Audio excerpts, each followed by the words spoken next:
Hello and welcome back once again to After the Credits. So today we're talking about the new Jamie Foxx film, Sleepless. When the hell did Jamie Foxx decide to start making movies again? He hasn't been around since what, Ray? And now all of a sudden he's like, oh yeah, I'm gonna make another movie.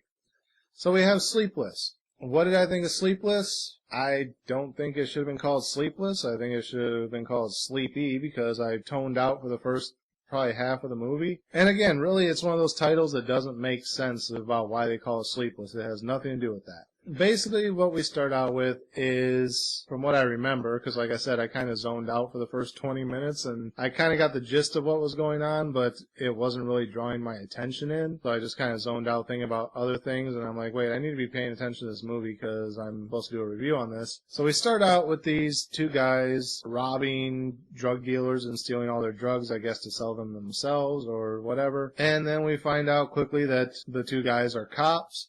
Then we cut out to Internal Affairs is launching an investigation, and one of the Internal Affairs people is supposed to be seeing a psychiatrist because something went wrong on their last assignment, blah, blah, blah, blah, blah, same cliche shit from every movie. So then the one Internal Affairs agent who's supposed to be seeing the psychiatrist still suspects that these other two cops are dirty, but she's told not to get involved with anything right now. So she kind of starts doing her own thing against her superior's wishes, and she starts tailing one of the guys, which is the Jamie Foxx character. Turns out that the people that he stole the drugs from are like high-ranking, like mafia cartel type of people. They find out who he is, track him down, and they kidnap his son, and they're like, we want our drugs back or your kid's dead. So he goes and gets the drugs back from his partner, and he's going to take them to where these guys are at. The Internal Affairs lady follows him, finds out where he stashed the drugs until he gets his son back, because he took like half of it in, like,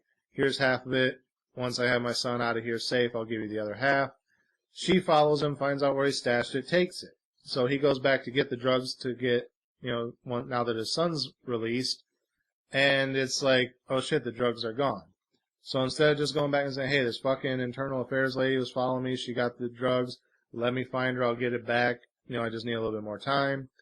Then this other big mafia guy shows up who the drugs were supposed to go to originally, and he's one of those guys that doesn't play nice with others and kills people for no reason, because we actually see him kill his own cousin. Well, he cuts his cousin's tongue out for informing to the DEA. So then we got Jamie Foxx fighting with the Internal Affairs lady, trying to say, like, I'm undercover. I've been undercover for like 2 years. I'm trying to bring down my own partner because he's crooked.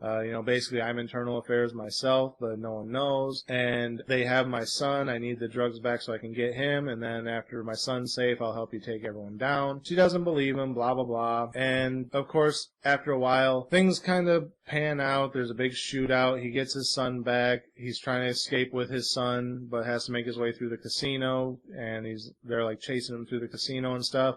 So he's got the mob guys chasing him through one side, and he's got this Internal Affairs lady chasing him from the other side. And he's just trying to get one of them to leave him alone or get on his side or something and get the drugs back so he can get his son out of there without hassle. Well, then the third guy shows up, so now he has 3 different directions blocking him. And eventually it leads up to where he earns the Internal Affairs lady's trust by revealing that, spoilers, in case you didn't know by the way these movies play out, because it's the most generic script you could ever imagine, her partner is the one who was behind it all along. And he's the one who, set her up in her last thing when everything went wrong. He's the reason it happened. So, there's the big shootout and everything, and of course everything's revealed and blah, blah, blah, and happy ending.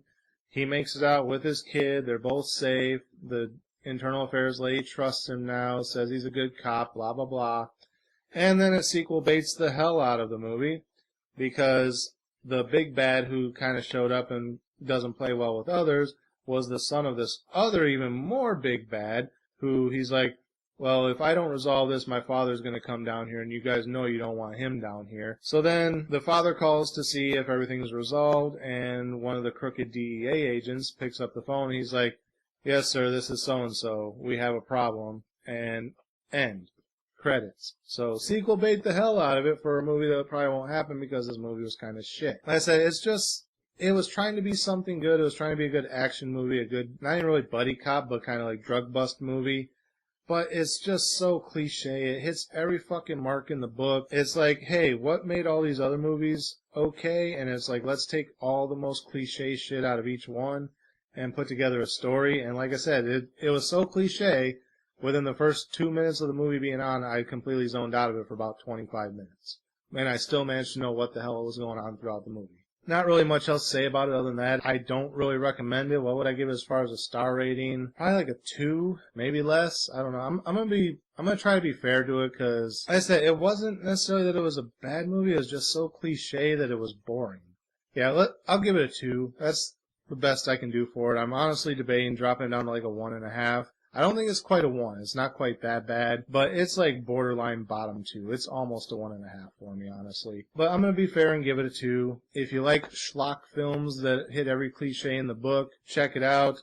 Honestly, I would more recommend, what was that Chris Tucker film that he did with, not the one with Jackie Chan. Well, even those, would be better, but there was another one that he did with, I want to say Charlie Sheen, but I don't think it was Charlie Sheen. Maybe one of the Baldwins? No. Maybe it was Charlie Sheen. I don't remember. Anyway, that Chris Tucker movie, I would recommend that because it's kind of the same premise without being as cliche. So I would probably recommend that one over this. But, you know, if you like those types of films, I guess check it out. But for me, it was just boring. It was cliche, and it could have been better. So that's it for this episode. Kept it short, fairly. As always, thank you guys for watching. Remember to like, comment, subscribe, share the video.